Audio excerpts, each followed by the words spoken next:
Hi, I wanted to talk to you all about estrogen and progesterone today. I thought I'd just take you through the life cycle, through our whole lives, women and their relationship and how they dance together. So estrogen is your growth hormone. It makes your bones strong and your skin and all your fascia, your muscles, your heart strong. It makes everything big and strong. It's actually got hundreds of different uses. That's the main ones. Then progesterone, that is your cutback hormone. So it's just stopping the estrogen from growing everything too much. And it just cuts it back. It helps you relax, stay calm, just be on top of things, and just sleep well as well. So if you're lacking in progesterone, you may be like anxious or not being able to sleep. So I've done a very cool little graph for you to show you the life cycle. So we start off in puberty. So the red line is estrogen and the black line is progesterone. So we start off back in our teenage years.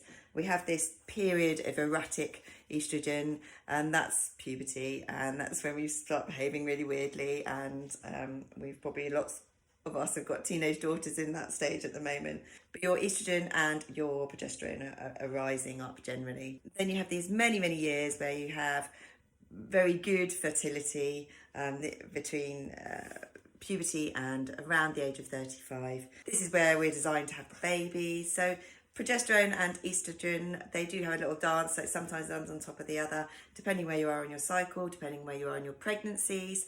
So they have a little, but they're generally sort of high up there at that time. When you get to the age of 35, roundabout, different for everybody, your progesterone starts to drop. And that may show itself with some issues that you don't really attribute to your hormones changing. But things like sleep disturbances, waking up really early, worsening moods, your menstrual cycle might come under 25 days, your breasts might swell up, and you may get more bloating, food sensitivities, that kind of thing. But you'll generally probably feel pretty good. And if you've got the coil, you probably miss this out completely because your progesterone will stay high. So around, on average, about 47 years of age, that's when your sort of real perimenopause years that you would identify as what people call the menopause years sort of start. And this is where your estrogen is very erratic again. So sometimes it's really high, sometimes it's really low. It will change on a day-to-day basis for some people. And when it's really high, you'll have what's known as estrogen dominance. So estrogen dominance is where you might have things like migraines and headaches, yeast infections, tender breasts again, nausea, bloating, sort of leg cramps. Your periods may become very heavy, like that you can't keep it within a tampon and a pad maybe.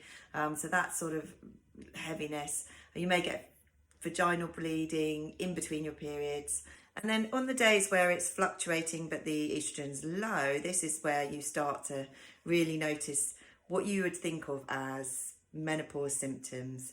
So the typical things, the hot flashes, the night sweats, vaginal dryness, mood swings. Really, all of these are really typical of this stage. So this 4 years, there's roughly about 4 years usually coming up to the menopause. So you get symptoms for sort of up to 10 years, but the really sort of more intense ones tend to be 4 years before you lose your period.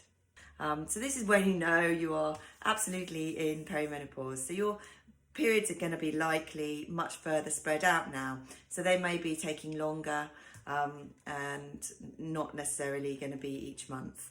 And they'll slowly spread out as your estrogen deteriorates until your ovaries finish all of the estrogen and then they've gone. And then once you've done that, then you'll have 12 months with no periods and you will have reached the menopause. So that's the definition of the menopause. It's just that moment in time when it's been 12 months since your last period. Then you're postmenopausal, where your progesterone and estrogen are both pretty low at this point. So actually things just calm down and you feel a bit better and more stable in yourself. So I hope that helped you a little bit, just understand what changes are going on and what sort of stage you're at whether you're sort of stage 1 of the perimenopause, where it's very subtle, or stage 2 of perimenopause, where you're a bit more extreme, but there is light at the end of the tunnel, 4 years later. Or you can go and get some HRT that if you are struggling, and that can help. I do run a membership program specifically to help women in their 30s, 40s, 50s and 60s get through these years with as little effect as possible, really, and just to maximise their health. So if you're interested, take a look at www.holdingbacktheyears.online.